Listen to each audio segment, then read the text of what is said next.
Every bus, girl, the higher you go, out on the dance floor, anything's possible.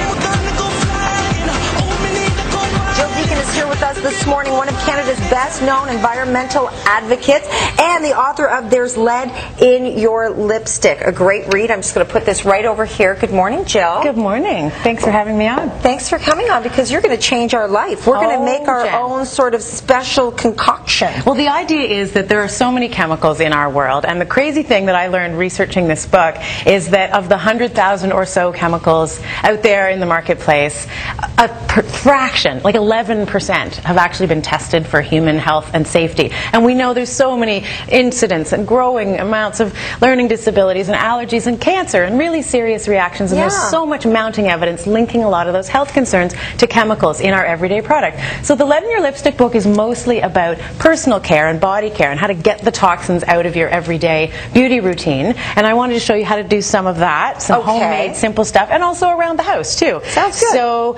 this first one, should I spritz it on myself or can I spritz it on you? You can spritz it on me. This you're going to love. All it is witch hazel. You can get that at the drugstore, anywhere. Rose water, just a lovely smelling natural flower water. That's really nice. And then I've put in a little bit of calendula, which is like a natural cream. Yes. And then the essential oils that I like the scent of. So you see, why do we want to do this?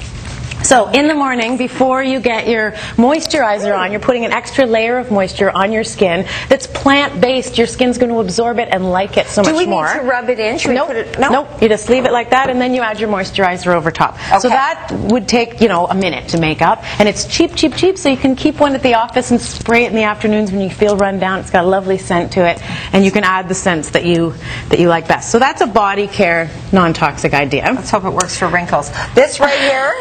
I'm interested in this. This one you're going to like. We were talking during the break about trying to get kids to help around the house with cleanup chores, and you said, I don't want my kids exposed to all those chemicals. That's what I said. Okay, here comes Jill to the rescue. So what I have here is a plastic spray bottle. It's filled with water.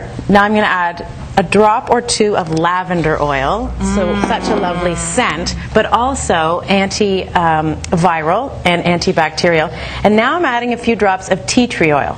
Tea tree oil doesn't smell quite as nice as lavender oil. That's one of the reasons we add the lavender oil. But tea tree oil packs such a wallop. It is antiviral, antifungal, antibacterial. It's going to help with that mold and mildew. Absolutely. Well, hopefully you don't have mold and mildew on your kitchen counters. Well, I was just saying, you can use it in the bathroom as well, you said. You can use tea tree oil. I would use a stronger ratio than this. Yeah. But just for cleaning kitchen counters, you do not want toxic chemicals on your table where you're eating, on your counters where you're cooking food. This is absolutely safe. I've been using this around my house, as have my kids, for years. We're not, there's no hygiene concerns here. I'm actually going to make this. This is very, a very really effective. Good idea. And look at how long did that take. Using food on the countertop, for goodness sake. And cheap, cheap, cheap. We just saved you hundreds of dollars in cleaning products. Okay, and here, this one's the most dramatic. Okay. So organic food, again, another source of chemicals. We know there's tons of pesticide residue on regular produce. Everyone's trying to buy organic. Can't always afford to buy everything organic because it is more expensive. When you're not able to buy organic produce, here's what you're going to do. So you got about 30 seconds. Okay, so I'm going to do this super fast. Jill. I'm adding water, vinegar, some grapefruit seed extract, and some baking soda, and watch what happens when I add the baking soda. And these are the active enzymes that are going to go into our spray bottle here. So see how foamy and lively that is? That's going to act on the produce, which we would spray by our countertops. Now, when we spray this on, do we have to rinse it off as well? Yeah, so you're going to spray it and leave it for a couple minutes. Yes, and while then you're rinse it? chopping and prepping, and then rinse it off, and then we'll get the pesticide residue off. Chemical-free. Voila, you're speaking this weekend?